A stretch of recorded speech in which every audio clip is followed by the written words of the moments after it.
இது வரைக்கும் நம்ம வந்து ஒரு ஆக்சுவல் மெடிக்கல் காலேஜில் இருக்கிற ஸ்டூடெண்ட் ஒரு தடவை பேச வச்சோம், ஒரு பைலட் ஸ்கூலில் இருக்கிற ஒரு பையனை பேச வச்சோம், பிஸ்னஸ் ஸ்கூலில் இருந்து இந்த வருஷம் கொஞ்சம் டிஃப்ரெண்ட்டாக பண்ணலாம் அப்படின்னு சொல்லிட்டு. ஸோ நம்ம லோக்கலில் வந்து மிஷிகன் அண்ட் மிஷிகன் ஸ்டேட் ரெண்டும் தான் வந்து காம்படிஷன். பட் ரெண்டாவது வந்து இங்கே இருக்கிற 2 குழந்தைங்களுமே வந்து உங்களுக்கு சில பேருக்கு ஆல்ரெடி அறிமுகம் இருக்கலாம். தேஜா வந்து ஃபஸ்ட்டு இங்கே முன்னால் உட்காந்துருக்கவங்க வந்து தேஜாவோட அம்மா அப்பா 2 பேருமே வந்து power middle school volunteer. Okay, so Teja வந்து நம்ம தமிழ் பள்ளியிலேயே படித்து இங்கே கிராஜுவேட் ஆகி தென் அவங்க வந்து எம்எஸ்யூவில் இப்போ வந்து படிச்சிட்ருக்காங்க. ஓகே, ஹைஸ்கூல் கிராஜுவேட் ஆகி. அடுத்தது வந்து அபிநயா வந்து உங்கள் எல்லாருக்கும் நிறைய பேர் தெரிஞ்சிருக்கு. உமா சங்கர் வந்து நம்மளோட தமிழ் பள்ளியில் ரொம்ப வெல் ரெஸ்பெக்டட் டீச்சர், ஏன்னா வந்து ரொம்ப நாளாக இங்கே இருக்கிறாரு.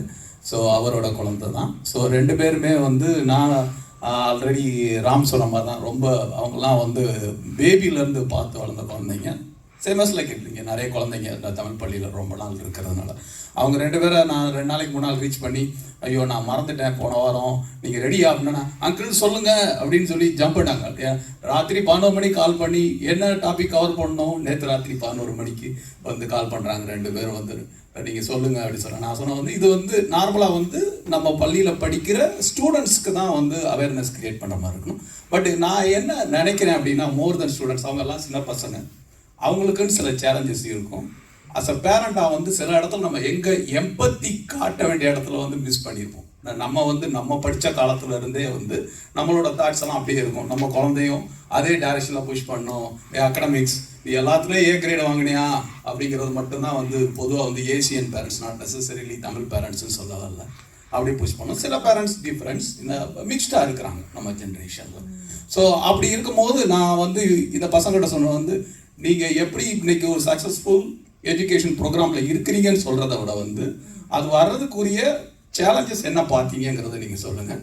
அது வந்து மற்ற பேரண்ட்ஸ்களுக்கு ஹெல்ப் பண்ணும். எங்கே வந்து நீங்கள் அஸ் அ பேரண்ட்டாக எங்கே வந்து you need to raise a bar for your child, எங்கே வந்து you don't need to like எல்லா டைமும் நம்ம பார் ரைஸ் பண்ணியிருக்க முடியாது. ஒவ்வொரு குழந்தைக்கும் ஒரு ஸ்பெஷல் குவாலிட்டிஸ் இருக்கும். ஸோ அதை நீங்கள் as a parent already identify பண்ணியிருக்கீங்க. உங்கள் குழந்தைய பற்றி உங்களுக்கு தான் முழுக்க தெரியும், வேறு எந்த பேரண்ட்டுக்கும் தெரியாது. வேறு வெளியே உள்ளவங்க ஆல்ரெடி வந்து சர்ஃபேஸ் லெவலில் இன்ஃபர்மேஷனை சொல்லிட்டு போயிடலாம். பட் இவங்க அவங்களோட ஓன் எக்ஸ்பீரியன்ஸில் சொல்லட்டும் வரட்டும் அப்படிங்கிறது தான். அதனால் நான் சொன்ன வந்து, நான் உங்களுக்கு நீங்கள் என்ன சொல்ல போகிறீங்கிறத நான் சொல்லவே போகிறதில்ல. நீங்களாக வந்து என்ன நீங்கள் சொல்லணும், உங்கள் பேரண்ட்டு உங்களோட எக்ஸ்பீரியன்ஸ் லைஃப்பில் சொன்னால் மற்ற பேரண்ட்டுக்கு யூஸ்ஃபுல்லாக இருக்குங்கிறத நீங்களே டிசைட் பண்ணி வந்து பேசுங்க அப்படின்னு சொல்லியிருக்கிறேன். ஸோ அதே நேரத்தில் உங்களோட லிட்டில் பிட் ஆஃப் உங்களோட ப்ரொஃபைலை பற்றி சொல்லுங்கன்னு சொல்லி தான் அவங்கள பேச கூப்பிட்டுருக்கேன். ஸோ அதனால் அவங்க என்ன பேச போகிறாங்கன்னு எனக்கு ஐ ஹவ் நோ ஐடியா. உங்களை மாதிரி நானும் ஒரு ஆங்ஸியஸாக உட்காந்து வாட்ச் பண்ண போகிறேன். ஓகேங்களா? அதான் அவங்களுக்கு நான் கொடுத்துருக்க challenge. Let's see how they do. Okay? Thank you. Today we're going to do a short presentation on the transition from high school to college. We'll keep it brief and super casual. We want this to just be like a conversation between us and you guys. So if there is any questions at any point, feel free to ask. We just want this to be a comfortable environment for you guys to learn more about the process. So first we'll start off by introducing ourselves, what we do and what we did in high school to get into college, and then we'll have general advice for you, and then we'll open it up to Q&A from you. So first of all, this year I am a rising senior at the University of Michigan. I'm studying aerospace engineering and also pursuing a minor in computer science. I have this past year, past 3 years, I have gotten really involved in a lot of different things at college. I have a lot of leadership experience, and yeah, I am president of the Aerospace Honor Society at the University of Michigan. I'm also part of a project team, MFLAG, where we build planes to compete in competitions every year. I am also very heavily involved in Society of Women Engineers, where we have a lot of different initiatives. I helped plan a week-long engineering camp for 40 high school students from all over the world, which was such a great experience. This is a picture from a shadowing day that I got to be a part of. We had high school students come up and tour campus. And then this is a banquet I held for Sigma Gamma Tau. So yeah, that's just some of the things that I'm involved in at college. And then I have also received some scholarships and awards that you can ask me about if you have any questions. I was nominated for the Undergraduate Academic Achievement Award this past year, and so I was the representative for the Aerospace Department. After that, I interned at Rolls-Royce last summer as a controls engineer intern. It was in Indianapolis, and then this summer I will be interning as an Aero Performance and Tools intern at General Atomics in San Diego.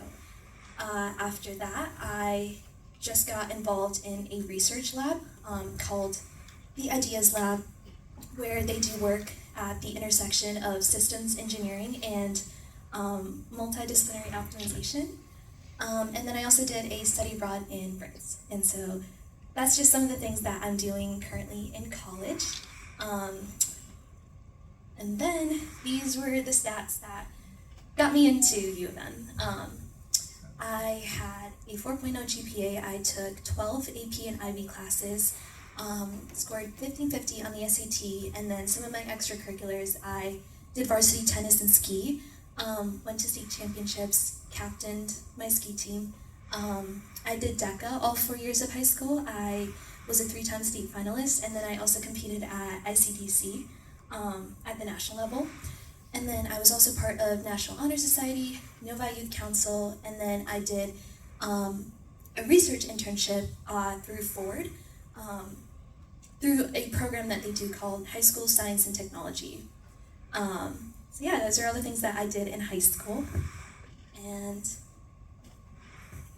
meant to do this at the beginning, but I just want to gauge the audience here. So how many of you guys have a kid that's in elementary? If you can just like raise your hand. Okay, and then middle schoolers? Okay, and then any high school parents? Okay, so we have a good mix in the room. And then can we also have a raise of hands for if your kid's like interested in medicine, pre-med, okay, and then engineering, or comp-sci, anything like that, and then business. Okay, so I think that's like top 3 major. But yeah, I just wanted to gauge the audience so we know how to like direct our presentation. But anyways, my name is Tasia. I'm a rising junior at Michigan State University. I'm majoring in neuroscience. I'm minoring in science, technology, environment, and public policy. I know that's a handful, but basically it's a science-based public policy minor. And then I'm also double minoring in business. I'm part of the Honors College at Michigan State, and I'm also part of the Osteopathic Medical Scholars Program, also known as OMSP. And so I'll talk more about the Direct Med program, but it's a almost direct admit to med school. So this is a 4+4 or 3+4 program. So what that means is that you do 4 years of undergrad, so you get your bachelor's of science degree, and then you will go to 4 years of med school. There is another option where you could do 3 years of undergrad and then 4 years of med school, but I opted to do the 4+4 program.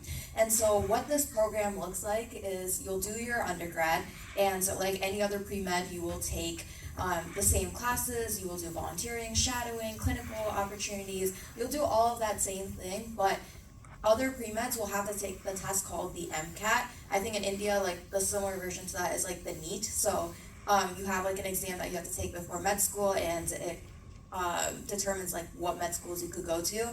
So for the direct med program, we don't have to take the MCAT, so that's a huge bonus. And then in terms of applying to med school, you get academic guidance in terms of how to make your application. They will check your personal statement and guide you throughout the process. And then we are also guaranteed an interview. So for med school application process, you will submit 2 separate applications, one as a general application, and then one specific to a med school. And then after that, you will get an interview. For everyone that's in the direct med program, we automatically get an interview. So we are put in a separate pool, and it's, I want to say, a little bit easier for us to get into med school. So that's the benefit of that. And then in addition, we have great networking opportunities and additional access to resources, and then we also gain early exposure to osteopathic medicine. So, I would say being in the direct med program is a huge benefit for me, just because obviously not having to take the MCAT, like, no one wants to take another standardized test. It's like the SAT, ACT. It's just an extra test that we want to avoid. So, it's been super beneficial so far. And if anyone has a student that's interested in the direct med program, feel free to ask me questions about that as well. And so, a little bit more about what I do in college. I am the secretary for the Osteopathic Medical Scholars Program. I also have leadership positions in pre-med organizations like the Global Surgery Student Alliance.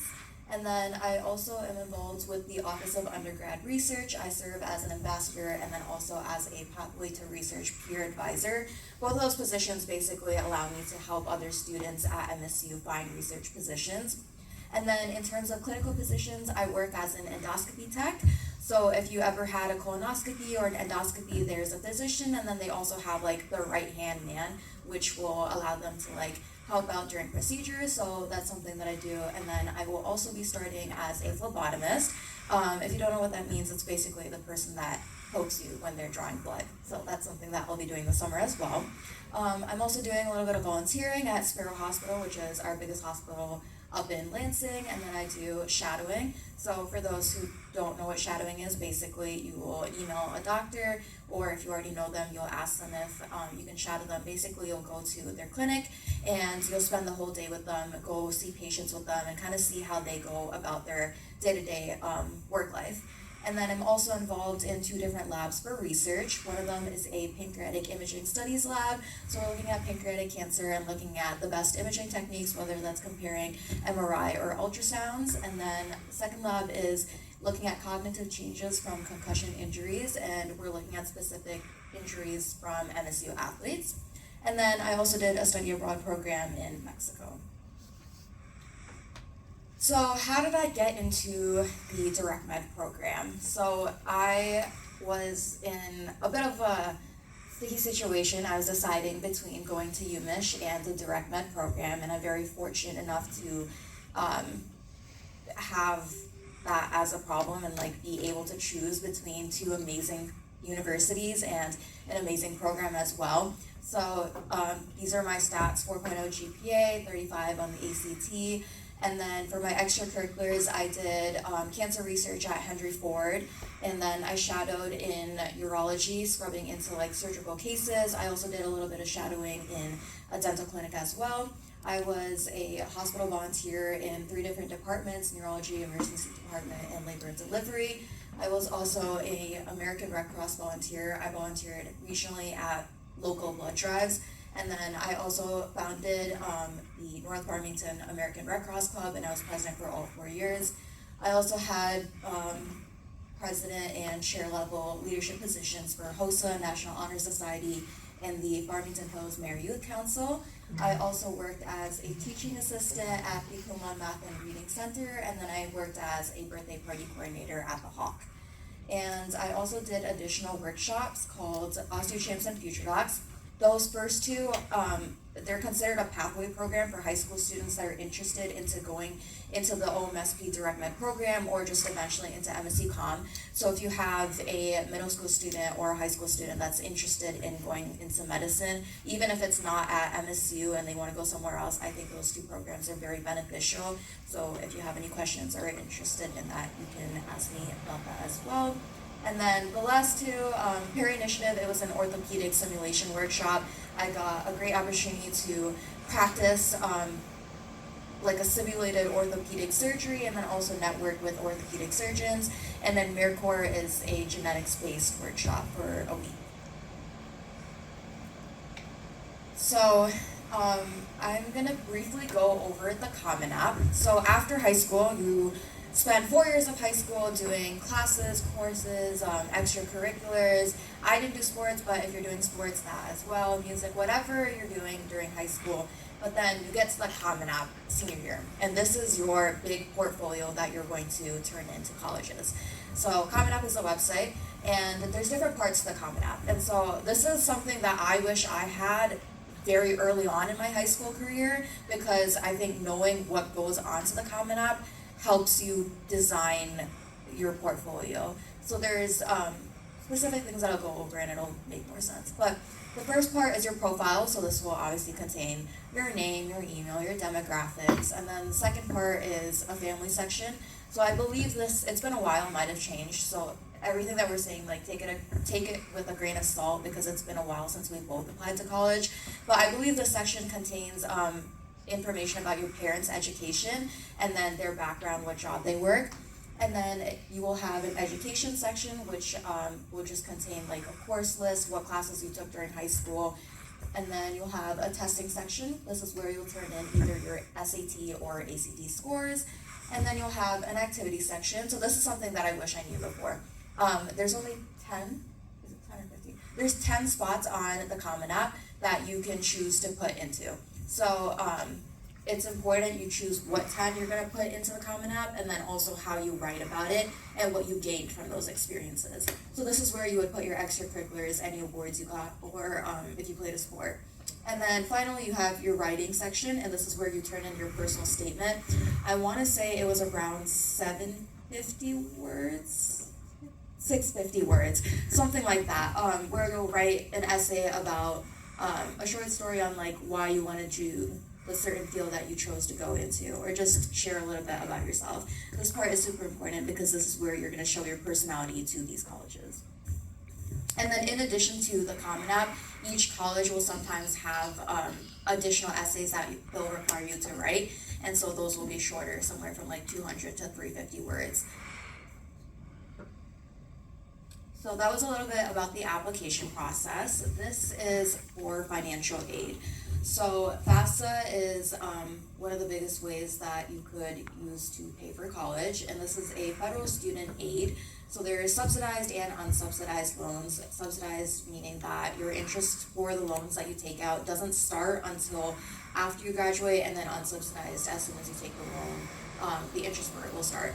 So that's something to consider. And then because we live in the state of Michigan, we have access to the Michigan Achievement Scholarship. So this is a state-funded scholarship that you can get access to, but the only thing for this one is that when you submit your FAFSA, you'll get an email with something called the SAI score, and this score is determined based on how much your parents can contribute to paying to your college. If you own a job, kind of like a comprehensive assessment of all the assets that you have to pay for college, and it'll give you like a score.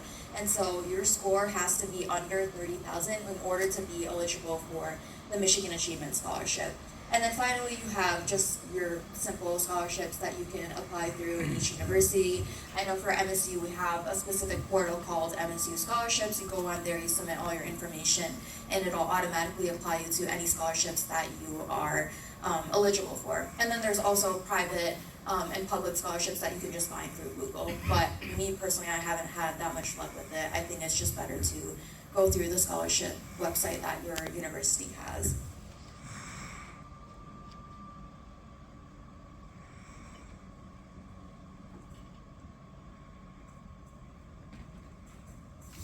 Okay, so next, something that we both really wanted to emphasize is that the admissions landscape has changed significantly since both of us have applied to colleges. We didn't have AI, we didn't have ChatGPT, and so my essays were written completely by hand, and that is something that has changed. And it's not to say that, I don't think, so neither of us are anti-ChatGPT. I think if you don't use it, you're at a disadvantage because these admissions officers are reading thousands of applications, and so every single one of these essays is going to be well written, have like proper grammar, be very professional because everyone has the help of ChatGPT now. And so now, more important than ever, is when you have to stand out in other ways. So yeah. What actually stands out? First off is strong fundamentals. I think your kids will hate us for this, but grades are everything. They are the first thing that will disqualify you when it comes to your application. You need to be taking hard classes, you need to be focusing on getting A's, and you need to be studying for these test scores because that's one of the first things that like, that's one of the first things that can disqualify you. And then after that is what you're involved in and how committed you are. And so this isn't just being in 15 clubs, it's choosing a few clubs that pertain to your interests and then pursuing them and doing them really well. And so this can look like state leadership in DECA, captain roles, board positions, meaningful research, long-term involvement, so being parts of clubs for more than 1 or 2 years, and building something real. This is something that you may hear a lot, but I guess I am sharing this from the perspective of the camp that I ran. We had to go through over 400 applications and select 40 high school students. And so after some time, all of these applications looked very similar. And there were certain ones that stood out because they were passionate about something, because they did something unique. And so this can look like something that's very niche, a humanitarian project that has real impact, competitive achievements, starting your own businesses that earn revenue, and even deep artistic or athletic pursuits. And so, what does building something real actually mean? I can tell you that this, ChatGPT can give you ideas. ChatGPT gave us examples to present to you. However, it will show if your student actually takes the time to sit down and commit to something and build something off of that. And so I think looking at just looking at LinkedIn now, every single person has, they're the founder of something. They built an app. But I think unless this is something that you have put hours into and this is something that actually has real impact, admissions officers can see through that. They can see that you use ChatGPT to build something. And so I think this is especially important for parents that have kids in elementary school. Have them try everything. Have them explore their interests and then make sure that they are doing something that they actually like, because that's going to allow them to stick to it and do something meaningful with it. And so again, you can plug it into ChatGPT, you can give them ideas, but then allow them to take ownership and accountability for whatever it is that they want to build. And so these are just examples. I think something, you can probably look back on this slideshow, but even if it were to be a tutoring business, actually taking the time to build a clientele, networking with people, being able to show what you're actually able to accomplish with these students. So have percentages. I guess that was another thing that Deja mentioned in the Common App sections. This goes for resumes, portfolios, anything. You need to have quantifiable achievements in your bullet points. So what's going to stand out is, you were able to increase test scores by this percentage with your tutoring efforts. So something like that. Another one, creating a content/audience around a meaningful topic. If you were to start a YouTube channel or an Instagram page where you're talking about something that you're passionate about and you're able to get across an important message. So these are just places to start thinking about. And then I know we did do a hand raise for what your child is interested in. Something that I wanted to share that I've seen, I am pursuing a computer science minor. This was something that I was advised to do my freshman year because it is a highly sought after skill, but especially with how much ChatGPT has improved in the last year, coding has become a baseline skill. Everyone is expected to be able to code using tools like ChatGPT and Claude. And so what actually stands out is how you're able to use these software skills. Something that I have been told in just general interview prep is that you can teach an aerospace engineer how to code, but you can't teach someone that knows how to code aerodynamic principles. You can't teach them aerodynamics and structures. And everything else that they actually need to put into the code. That is much harder. And so if your child is thinking about STEM or engineering, I would recommend steering them away from computer science and instead pursuing other fields like computer engineering, electrical engineering, mechanical engineering, aerospace. These are a lot more.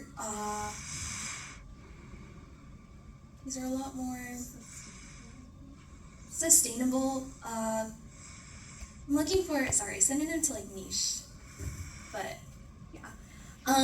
Because these are the topics, and this isn't to say that these are things that your child should be studying in elementary, high school. However, this is what actually will matter when you get to college, I would say. Getting very technically competent in areas that use software.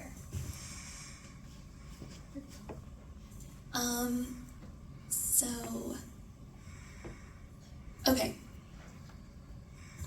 So how can parents actually help?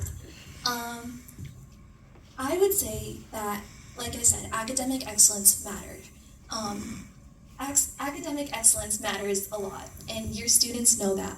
They know the importance of getting A's, and you can tell them that this came from us because it is very difficult to maintain that 4.0 GPA, but it is something that should be stressed. However, I will say, my parents were incredibly supportive all throughout high school. Amma had all my passwords, she had my Schoology account, she had all my deadlines.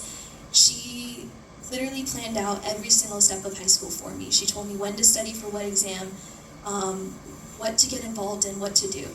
And so I think my high school resume was very well-rounded, which is one thing that you can do. Either you can be, I think there are multiple paths you can take. You can be exceptional in one thing, or you can be like well-rounded, just high-achieving in like multiple areas.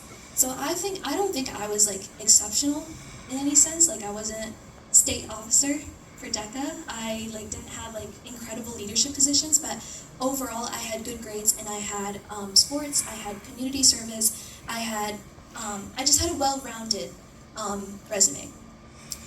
So then, when I got to college, I had to learn how to manage everything independently for the very first time, and I did horrible my freshman year. My GPA completely tanked, I didn't get involved in anything, and I didn't know how to manage my time. I slept through a lab, and I ended up getting a B- in it. I didn't know the importance of like attendance in classes. I didn't know about like the smaller assignments, and that was something that was very difficult for me, and it took a really long time to build up those skills and turn that around for myself. So what parents can do is help your students build independence and self-motivation. They should know what matters to them, and they need to be able to take ownership and accountability for the things that they do. And something that I will emphasize, something that I had to figure out when I got to college, the things that helped me succeed were just taking initiative and following through. Be someone that emails professors, goes to office hours, makes yourself known. Go out of your way to seek opportunities. Talk to literally everyone that you can, and just show up and continue to show up and just be consistent. Those are like genuinely the big things. Being present, having strong communication skills, being consistent, and following up. Okay, so for final thoughts, like Avi said, it's really important for grades. If you're applying to any standard university, first thing you'll see is your GPA, and then the second will be your standardized test scores. So while we say don't pressure your students too much, at the end of the day, it's very important. So just make sure you're keeping them in check about that. Build real skills, find something meaningful to pursue. This one's really important. If you're going to ask someone else that's already in college, like, we put our portfolios on there. If you just like take a picture of that and then tell your student do exactly what they did and you'll get in, chances are they will not get in. Because one, college is getting more and more competitive. So even if you did what we did now, it's not going to be enough. Two, they already saw our application. While it might not be the same person reviewing that application that reviewed our application, they're going to see similar ones, and so they're going to get bored. So make sure your student is doing something that's meaningful to them, because admission officers, they will see what your student is interested in. And then use AI as a tool, don't substitute it for your personality. So if your student is using AI to write their entire essay, we don't recommend that. But if you want to use it to check your grammar or just like fix the flow of your essays, that's fine. And obviously that comes with being authentic. And then finally, that I want to something that I do want to close on is that if your student is interested in something very unique, sometimes I think it's like hard to encourage them to pursue that. But something that I very much struggled on is that I had a lot of like very niche interests growing up, but then I got to high school and I was very like focused on academics and just school and kind of like that side of it, that I let go of those specific passions. And then when it came to writing my college essays, they can look at your Common App and your activity section and then see how good of a student you are. Those essays are to see who you are as a person. And so when it came to writing those essays, I think it was like Harvard. Like one of the essays was like, give me 3 words that describe yourself. And I didn't know, like I was just like, oh, I like study law, like that's it. Like what else is there to me? And you don't want to be that type of student. You want to have something outside of academics. And so that's something that I've been working on since I got to college, and trying to find my interests and passions again. So that's something that I would say you could encourage your student. If you see that they're interested in something and it's not necessarily academic, just tell them to pursue it alongside academics, and it'll help them in the long run. But that's all we have in terms of our presentation. We'll now open it up to any questions. Need the mic. Okay. Amazing portfolios both of you all have. I just want a brief, just a flashback about how were your high school days? Like what all clubs you all took, what all sports you all did, and how was the transition from the high school to college, in the sense, did you all take any counselors' help for your essays, or, those part? Just more on high school part. I actually just added something to the presentation. I'm hoping this might help a little. We don't have Wi-Fi. It might not have refreshed. Okay. So something that I pulled up right before I came here was FERPA is this. So I sent an email to FERPA, and when I got to college, I was able to go in and look at my admissions file and look at all of the comments that they left on my application. And so we had slides on everything that we did in high school. And then I can also read off to you which of these they actually looked at.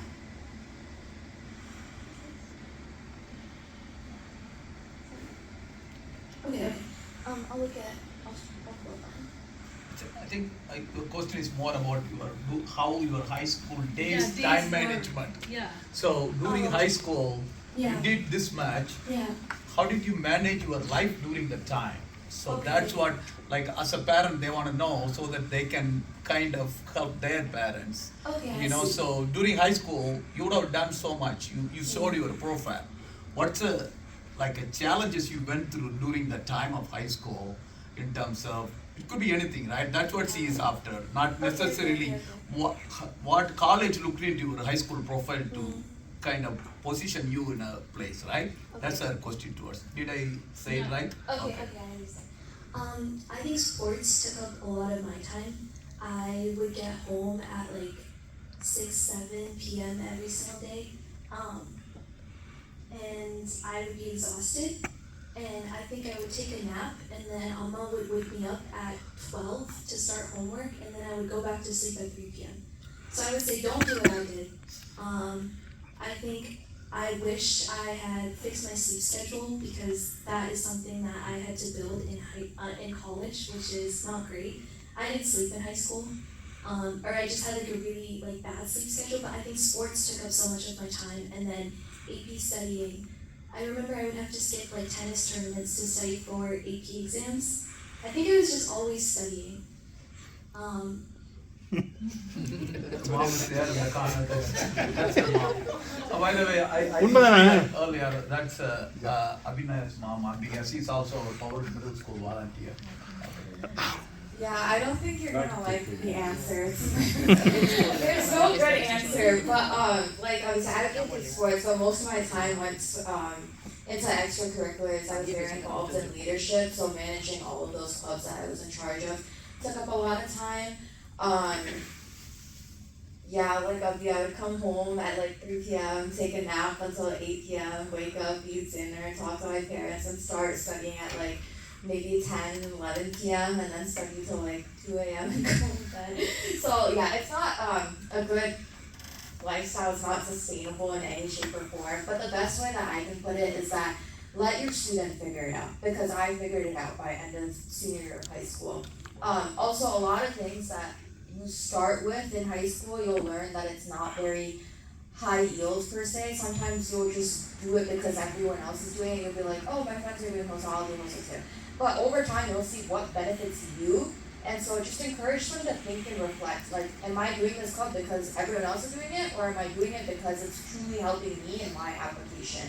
And once they figure that out, they can cut out what isn't truly helping them and then put their time where it actually matters. And that way they're happy with what they're doing, what they're studying. And then, too, they'll have more time to focus on things that they actually like. But, yeah, I think high school is just a unique situation because it's only getting more and more competitive, and so I can't tell you and be like, no, like, it's fine, don't do anything. Like, that doesn't make sense either. Like, you want to get into college. But at the same time, at least for me personally, college is a lot more easier and more manageable. So that transition, I actually really enjoy it, because high school, every single day, you have to wake up, you have to go to classes. And after that, you still have your extracurriculars. And then after that, you still have to study, do homework, whatever there is, right? But college is different. You can organize your day-to-day schedule. You can choose if you want classes in the morning. You can choose if you want to put all your classes on 2 days and then leave 3 days open. For me, what I did and what seems to work well for me, especially being pre-med, is that I concentrate all my classes on Tuesday and Thursday. So Tuesday and Thursday are the only days that I actually go to classes. Monday and Wednesday, I work my clinical positions, because as pre-med, you need to be involved in the hospital. So I'll save 2 days to go do work in the hospital. I'll be done at 3 p.m. I'll come home and I'll do coursework, or if I'm working for like a club or whatever, I'll do that. And then Fridays I have time for research, and then weekends I try not to do any studying, and getting into that habit of like just truly taking the weekend to relax is also important. The best way I can say is in terms of just managing stress and time in high school is, again, going back to that, if they enjoy something, don't stop them from doing that. Allow them to pursue it. For me, at least, I found a new passion in high school. I took yoga and Pilates my second semester of junior year, so 11th grade. And after a very long time, that was the first time that I'd done something that involved using my body. So I used to dance for a while, and then I stopped dancing, I want to say 9th grade, because COVID happened, and then also I was just busy with high school. And then I just would sit in my room for 5 or 6 hours just studying. It was not healthy. But then by junior year, I had taken most of my hard AP classes, so I had a little bit more time, and I was like, okay, let me take something fun. I took yoga, and I was like, okay, I really do like exercising. I like just taking an hour in my day and just working on myself or my body. And so then I got into working out, weightlifting, whatever. And so that's what I do in college now too. So if they find something that they like, just allow them to pursue it, and that itself will help them relieve their stress. They'll turn to that when school gets stressful. So allow them to have somewhere to turn, and then also just support them. Ask them hey, are you doing okay? Just, if you want a break, come talk to us. Just something simple like that. Yeah, I agree with everything she just said. I think something both of us have heard is that high school is a sprint, college is a marathon. I think once you get into college, there are different things that you should be doing to set yourself up, but high school is just difficult. And then sports were my thing that made everything else bearable. You just have to find something, whether that's dance, whether that's sports, art,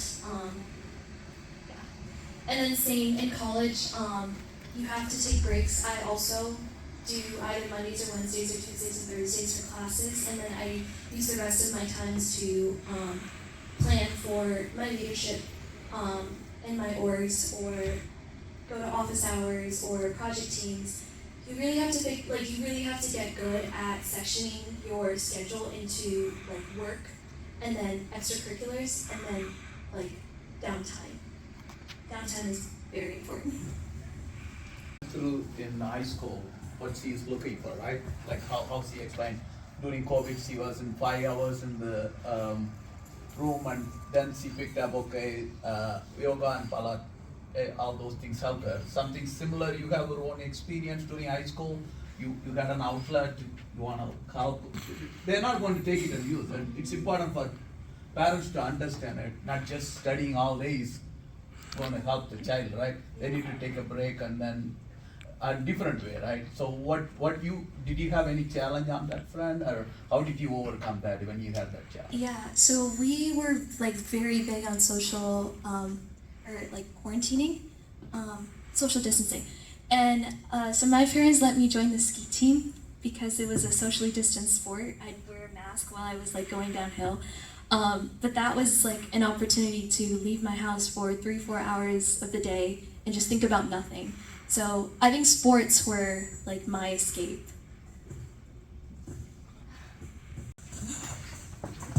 Okay, first of all, congratulations on both of you for building this much extraordinary profile. What I could see is like whatever we have studied, this is not even like a 10% like what we have covered in our school days. Yeah, probably 1%. So my question is like I have a 4th grade kid. She's going to be completing, and in 2 years she'll be entering the middle school.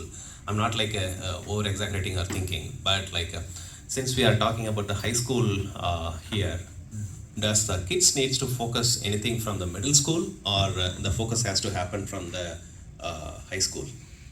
I've seen, there's no right or wrong answer to this. Every student is different. I can share my experience and then I'll like share what I see as well. This is not a really long story, but to keep it simple, I grew up in Detroit. And I don't know if you guys are familiar with the Henry Ford main campus hospital. So I grew up exactly like, if I look outside of the window, I see the hospital. So I grew up in a hospital environment. I liked being in the hospital. I think I have a picture from preschool graduation, and I'm holding a sign and it says, I want to be a doctor. Since then on, nothing has changed. I've changed what I wanted to be, like what type of doctor, but I've always wanted to be a doctor. So I knew, for me, it was very like, I knew that's what I was going to go into, and so it was very straightforward for me. So from middle school, I started doing Science Olympiad, and I did math pentathlon. I think those are the 2 things that I did in middle school. And yeah, I think like simple competitions like that, like if they're showing interest in something, I would encourage them to go see, and if they like it, they can pursue it. I think for me at least, medicine obviously is a very long path, so my parents wanted to make sure that I actually really liked it before I like fully jump into it. So I think my parents signed me up for a couple of coding classes too, and they were like, go try it in the library. It's like a free class, like just go sit there and see if you like it. I didn't like it. So I think middle school is a good time to allow your student to try everything.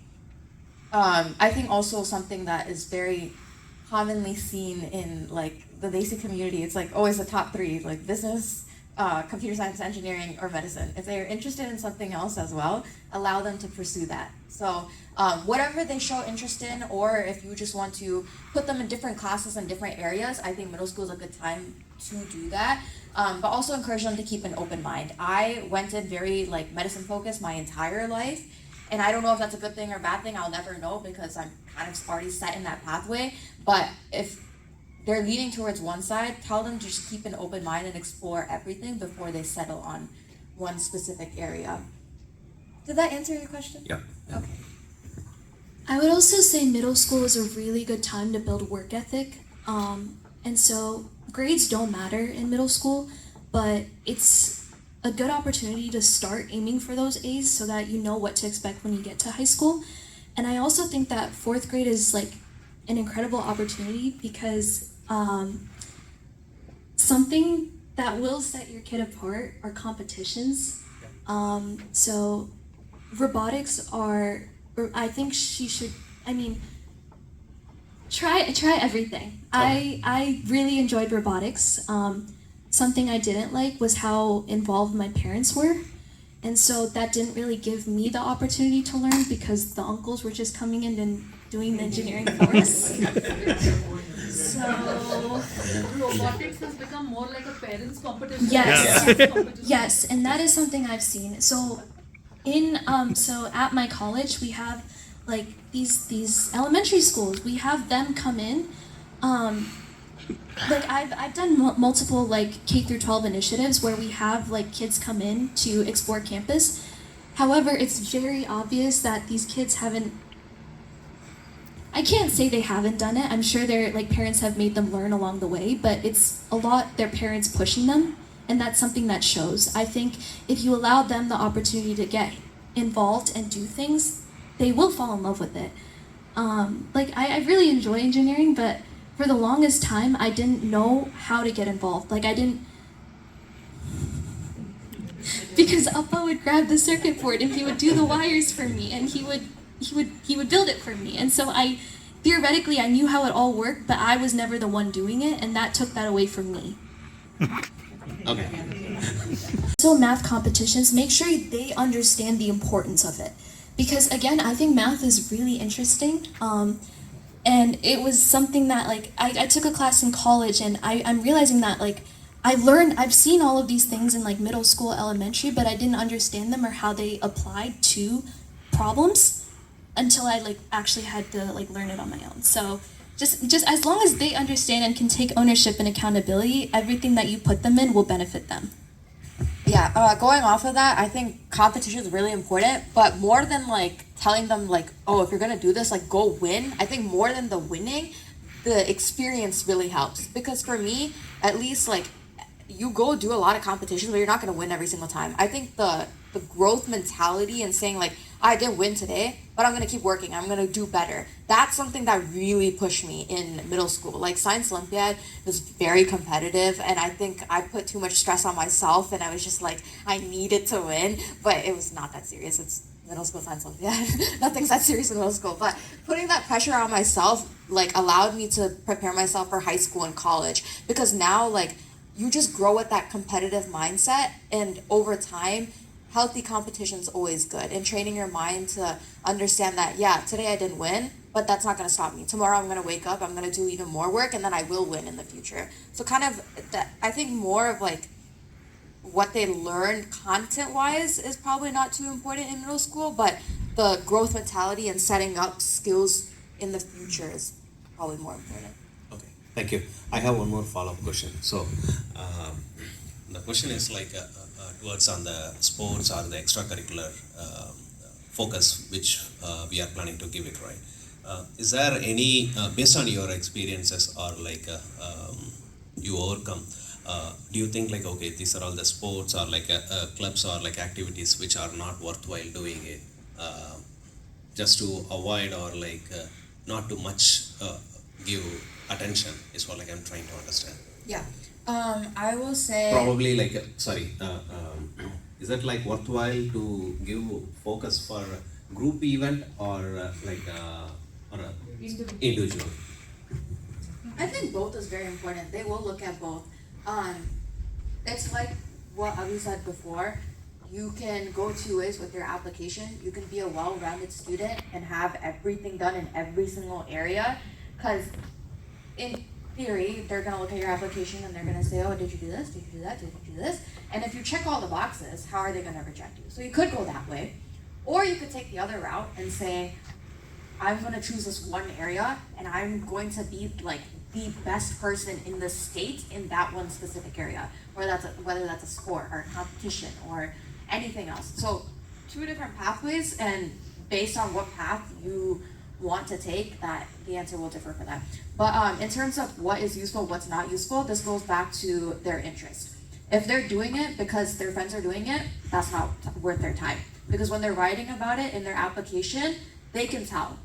they can tell, like, college admission officers, they can see if you're writing about it because you just did it or if you truly cared and that's why you did it. So the minute they start doing something because everyone else is doing it, it's not going to be worth their time. But if they're doing it because they want to do it and they enjoy it and they're learning something from it, then it's worth their time. I did want to share the notes from, so I went in, I looked at my admissions file, and I looked at the notes that they left on my application, and it was very broad. I spent so much time in DECA, and it was reduced to well-rounded extracurricular involvement. So I guess like they look at things, but at the end of the day, they're skimming it. So you just need to be like above average. Like you just need to be good at whatever you do. So nothing is ever going to be like not worthwhile. It's only going to be worthwhile if it's just on your resume to be on your resume. To kind of add on to that, when they're looking at your application, I think this thing is quality over quantity. It doesn't matter if you have 10 activities if you're just a member in all of them. It matters if you do, like how much you put time into it. For my application, at least for my portfolio, if you look at it, my clubs, it will always say like president, or like at the very least like vice president. You will always have like top leadership roles in those clubs. And so that's one way that I'm communicating to admission officers that I truly care about that club and I put in time. So they have to understand that you were dedicated to that and you weren't just doing it just because. So even if your student is only focusing on like one or two things, as long as you're the best of the best in those two or like three things, that's fine. No. Group, you asked about group and individual. I heard that from one of my friend. He was a topper as an individual in so many events, and he didn't get into the college that he decided to, just because he had only individual scores. So sometimes a mixture of, I won't say sometimes, they are looking for teamwork as well. So it should be combination of both. Not combination, but it cannot be all individuals. I think So- depends on the school. I think some schools might look for just test scores and individual performance, but a school like University of Michigan, they're going to look for well-rounded. And yes, teamwork is always going to be indicative of like soft skills, which are also important to succeed in life. Thank you. How do you position yourself in your classroom? Like, when you were high school, you guys are best, or there might be some lost benches. What they must be doing? Is everyone is doing the same thing, or? I also want to add.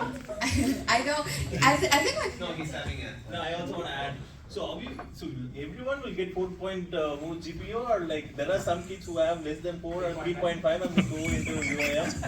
Yeah, okay, I'll break it up into a couple of different questions here. Okay, so for the question in the back, I think my parents actually asked me this too in high school. They were like, where do you sit in class? I always sit in the back.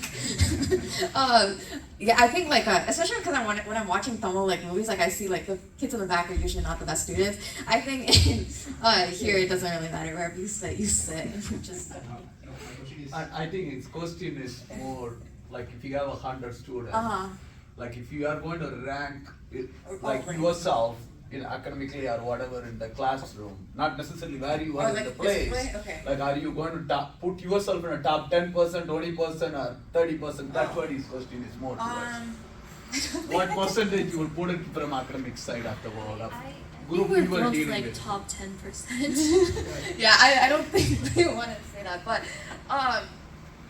yeah, I would say our portfolios are very well-rounded. I think both of us are very high achievers, and we tried our like very best in high school to be that top 10%.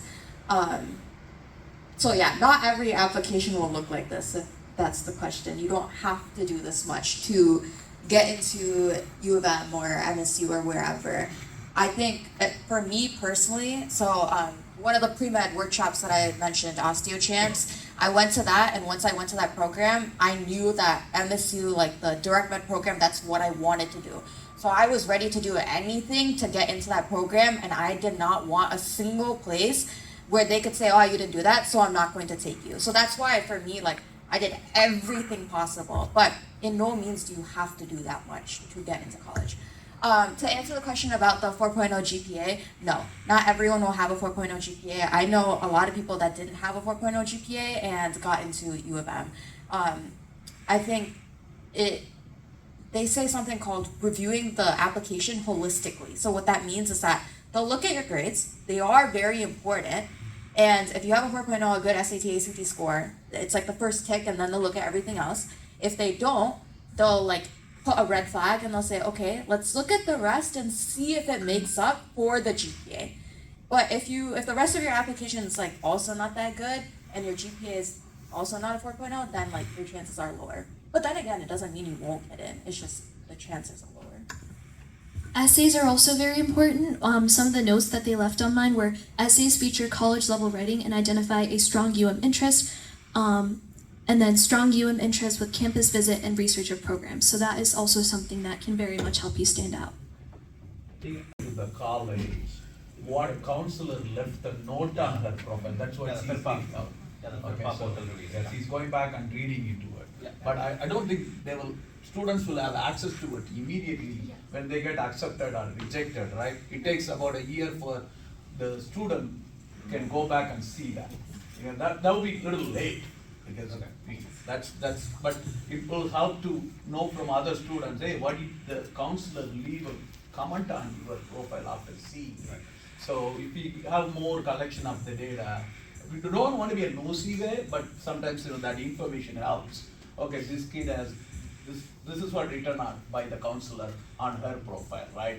You did see Abhinaya's profile, and now she's also referring it. This is what counselor left on it. What they liked in my profile that gave admission to University of Michigan Aeronautical Program. Okay. Hopefully that helps everybody. Okay. All right. Who's next? Thank you for all the information you have been sharing so far. I'm a father of a 6th grader. He's in middle school right now. My question is more to how to help these kids is where I'm coming from. Basically, since we have studied in India, we usually have textbooks for all the subjects. Now, if they have, if there are questions, we can probably go through the book or chapter, what they're going through, and try to help them something which they don't understand. But what I'm here, it's like he comes with issues which we are not able to help because we are not aware of what he's going through. There is nothing to refer for us. So if there are some assignments, or even something to study, it's like we have to go through, find out in Google what it is about, and even to help them about.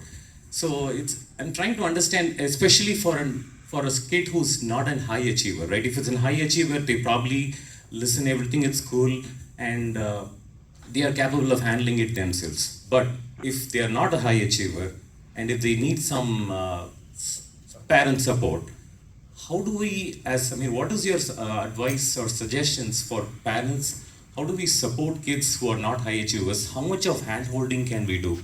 Like sometimes it will be too much, like they totally rely on parents for them that my parents will understand everything and let me teach them. But it's like, I just probably wanted to understand from you that how much of hand-holding is needed and what would you advise for parents who have kids who are not high achievers?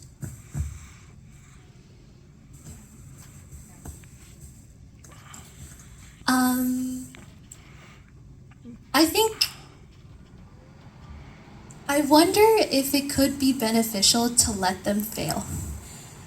I think I am not, so I don't think I'm a high achiever per se.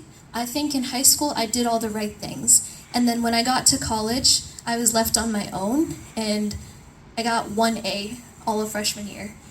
And I think it was just the realization within myself that I needed to take steps to improve, which is what allowed me to get there. And so I know that so I guess middle school is very low stakes.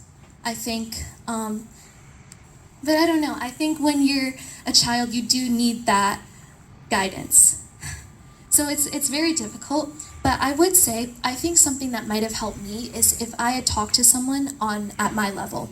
So you can have them reach out to us. You can have them talk to us about why I mean, we can obviously tell them why school is so important, and then we can give them advice. Like, office hours are so incredibly important. That's what helped me get my GPA back up. I would go to office hours and I would sit with these tutors and I would have them explain every single line of the problem. And I think really it's just the want to do well that is the first step. And then they have to take that step themselves. You can't help them learn. I think you can point them towards resources. You can connect them to people to talk to, but then it's up to them to learn. And I think a couple of things with that. None of us were born as high achievers. We're put in an environment where we are forced to become high achievers. So like Abhi said, it's middle school, grades are not that important. Let them mess up, it's okay. And then they'll learn. They'll learn that they have to do better. That's like the overarching theme. Like, it's okay, let them fall, and then they'll get up on their own. And when they get up on their own, they'll be a lot stronger. But in terms of like content-wise, like I understand it's hard. Sometimes you might not know what's going on. I think the easiest thing for that is maybe just finding a tutor. I think the Nextdoor app, I used to post, when I was in high school, I used to tutor students as well that were in middle school, like in the Farmington School District. So I would post like little flyers and I would be like, oh, I'm a high school student willing to tutor for these subjects, whatever. So if you go on there and search for a tutor, there's more than enough people that are willing to help, and then you can either like negotiate a price. I mean, if you're finding a high school student, they're usually willing to do it for like a lower price as well compared to like a retired teacher. So if you're looking for like specific content-wise help and you're like, my kid wants to do good, but they don't know how to do good and the teacher or the school is not helping them enough, like sometimes outside support, like a tutor is nice too. like, one of the hardest things that I struggled with is how to get help. And I think maybe something that you can do as a parent is sit with them on their assignments, go through and ask them what questions they have. And then you can like open up Google and like teach them how to Google, teach them how to search. Or if you can't do that, write down the questions and have them take it to their teacher and then have them take notes on what their teacher said and like have them bring that back to you. It's just teaching them to help themselves. I heard that there is at high school level there is volunteering or like number of hours of volunteering matters and all that. So at what age do you generally people start volunteering? And I don't know, we probably are still new to that concept, but like what age do they generally start volunteering and how much volunteering hours are needed? Yeah, I started volunteering 7th grade through the middle school honor society. It was very low stakes. I think I did like maybe 2 hours. It was not that serious. So I would say like middle school, honestly, I think that like there's a lot of pressure to start everything early, and I think like every like new generation of parents are just trying to start earlier and earlier and earlier. Just let your kids go play in middle school. It doesn't matter. Like if they finish their assignments and they do everything and they're making efforts here and there to do well, it's fine. Other times like go play. Like I don't remember the last time I played on grass. Like it's probably like middle school. It's been a long time. So like let them enjoy.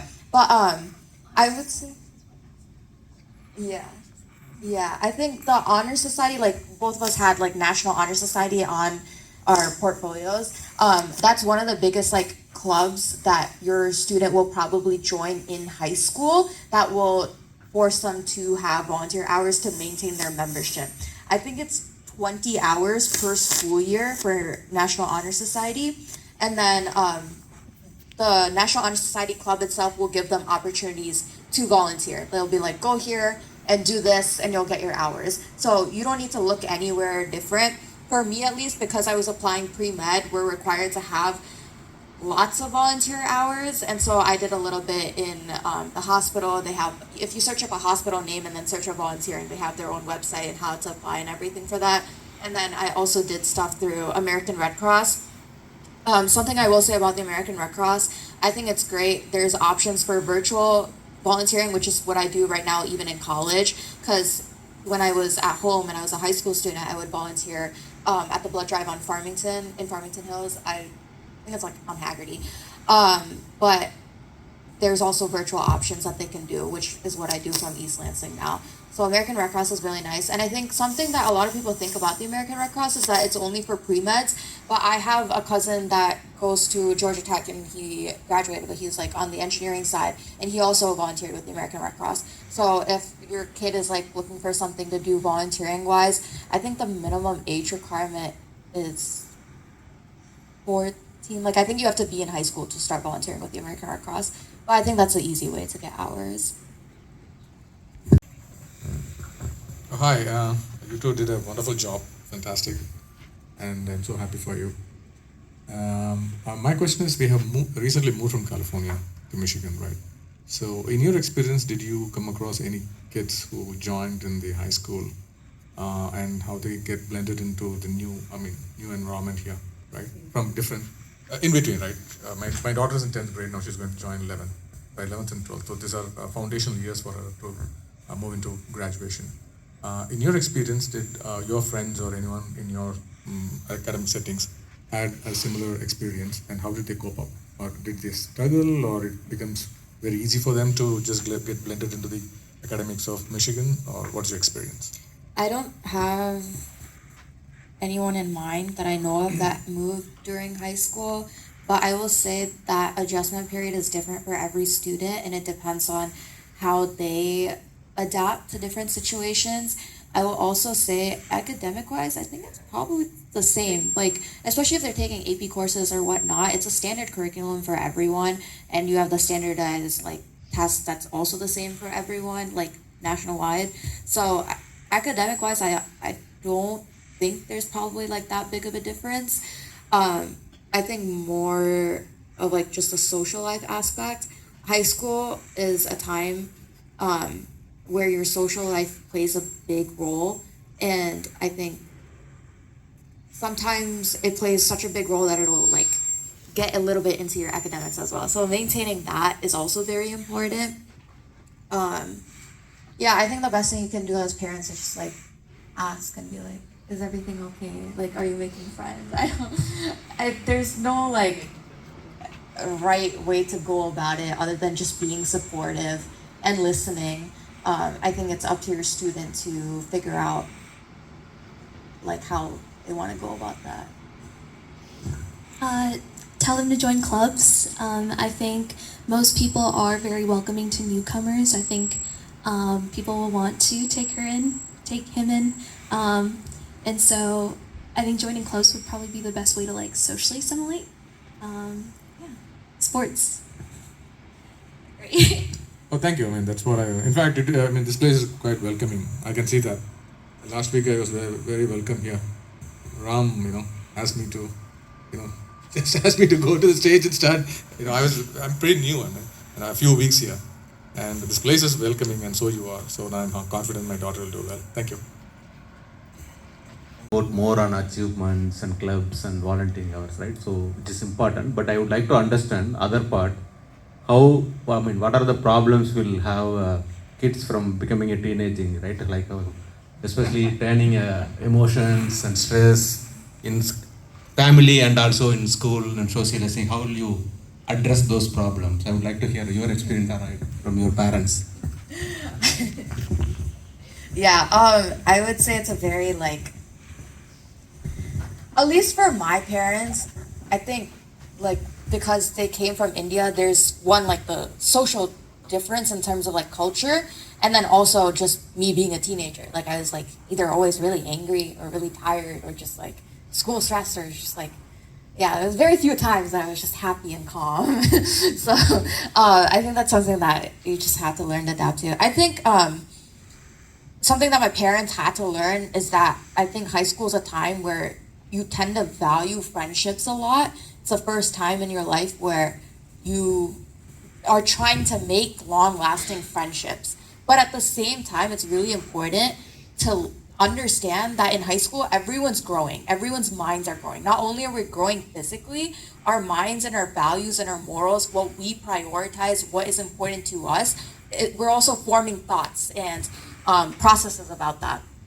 So when everyone's growing at different like speeds, that's usually where the problems occur between people.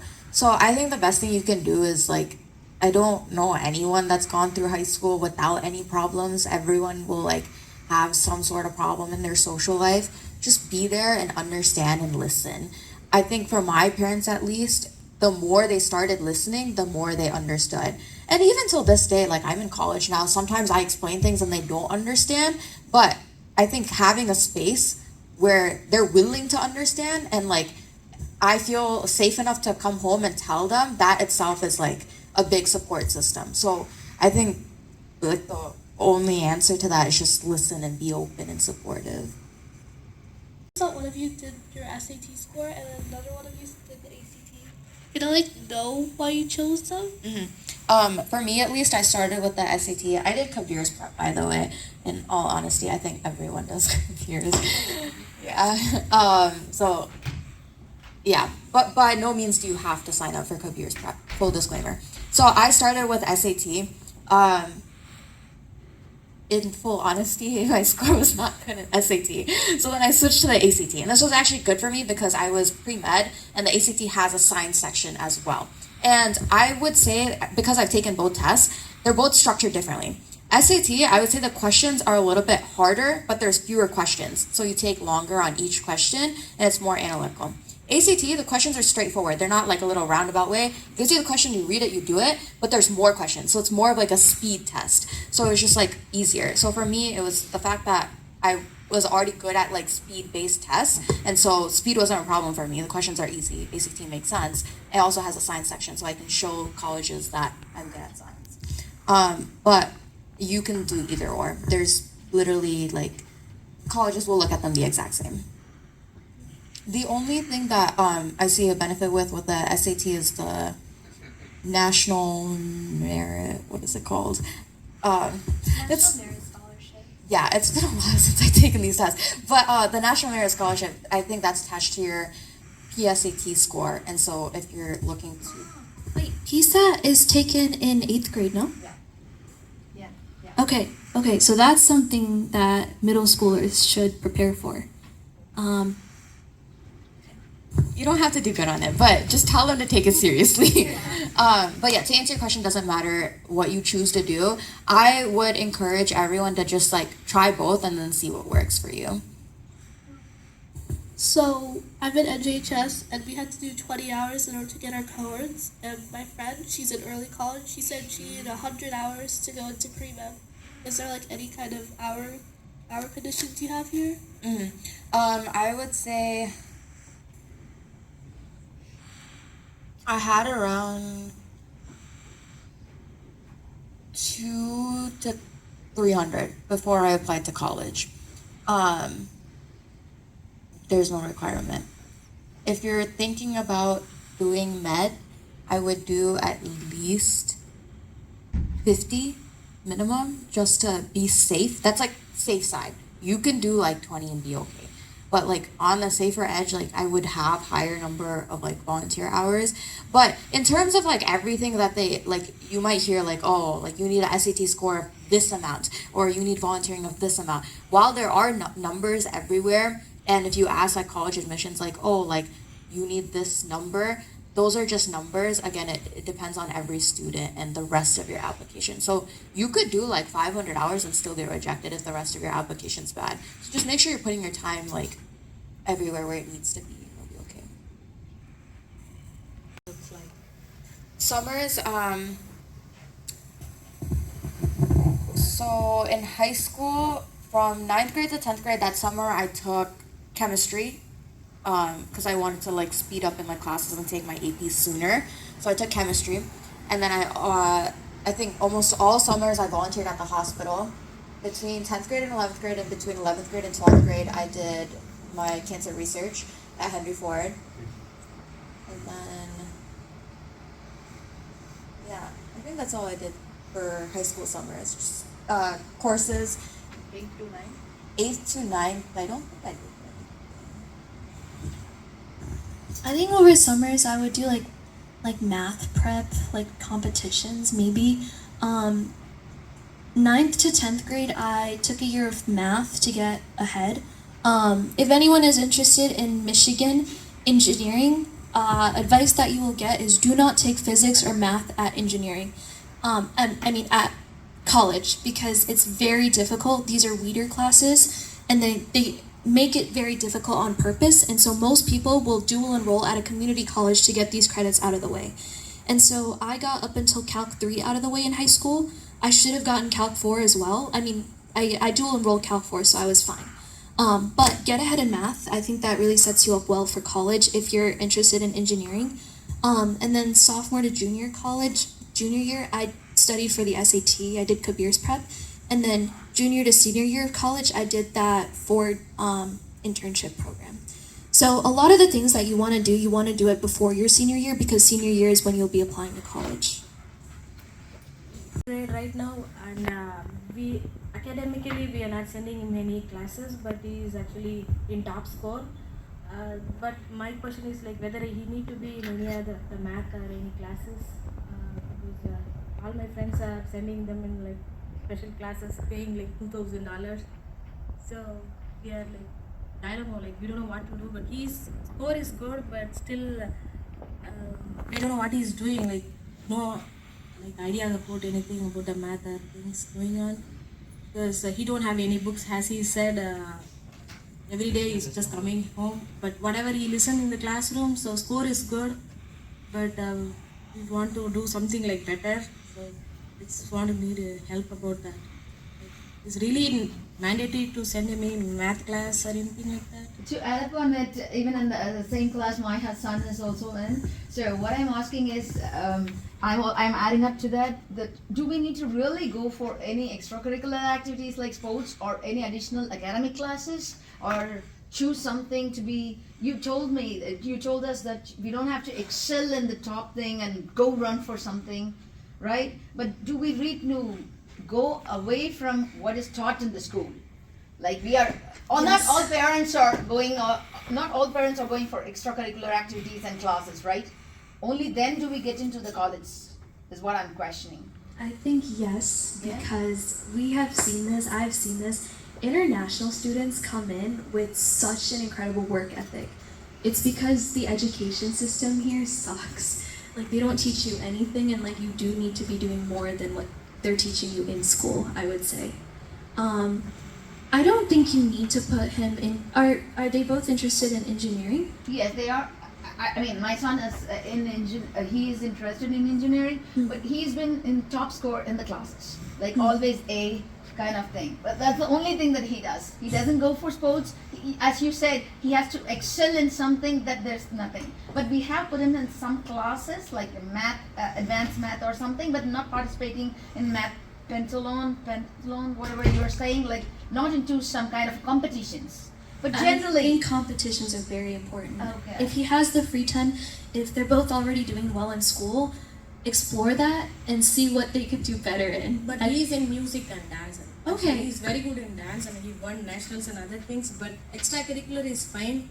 But yeah, just only that question, like whether I need to send him in any other academically or not. No, I mean, if you have something that makes you stand out, I think you should let him pursue that.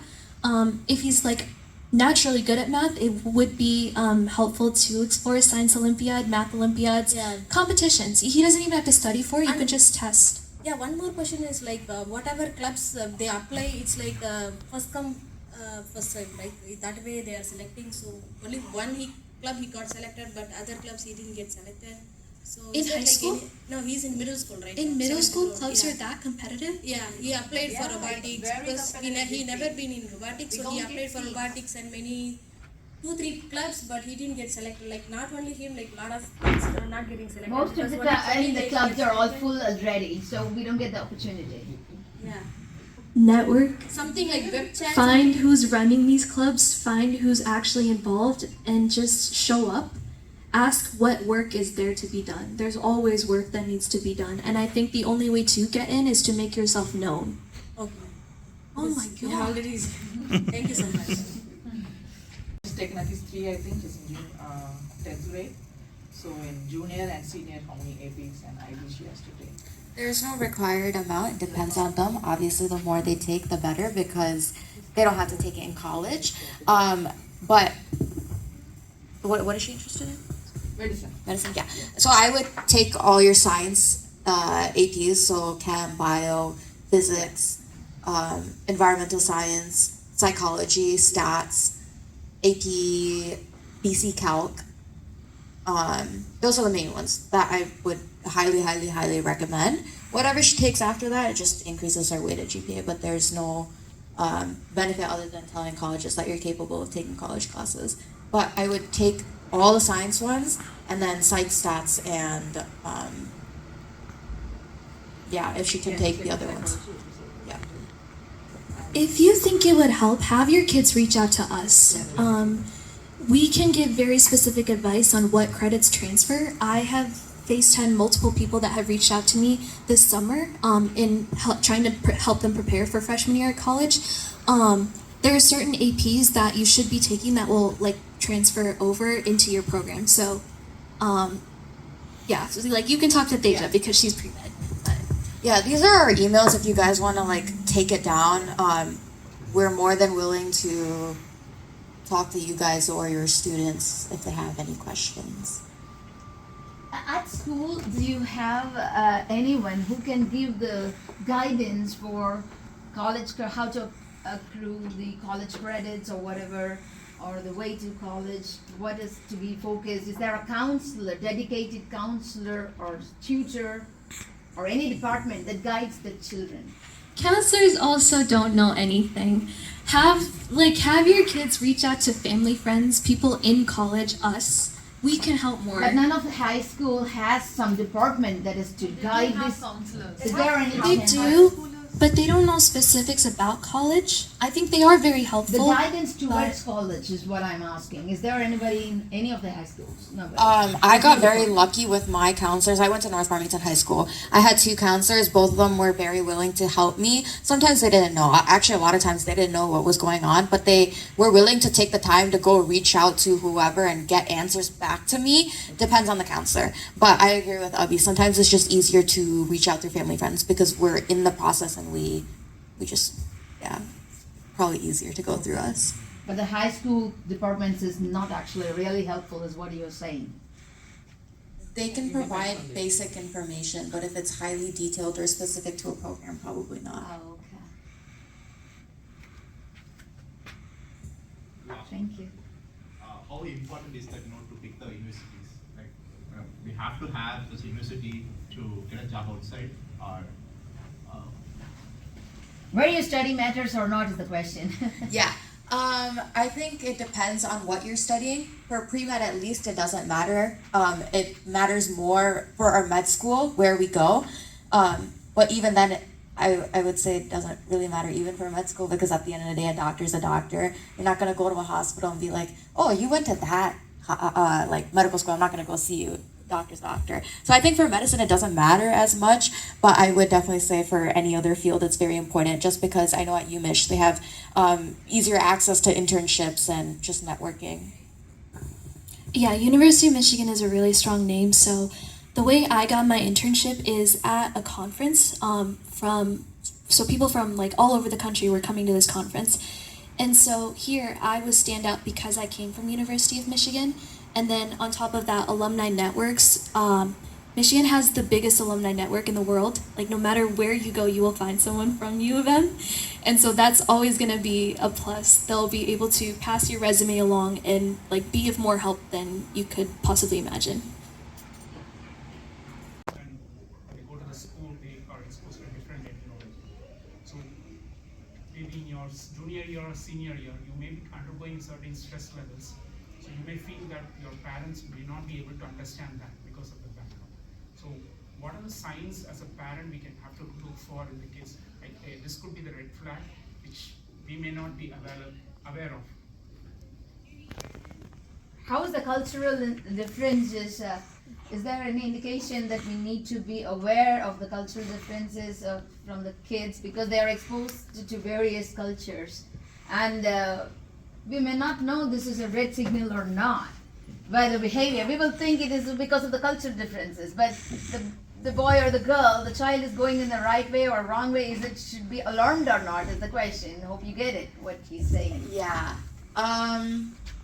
Because sometimes we'll think, okay, it's because everything we will brand as cultural difference, but maybe not. It is something that we need to eye on, get into an alert mode as a parent.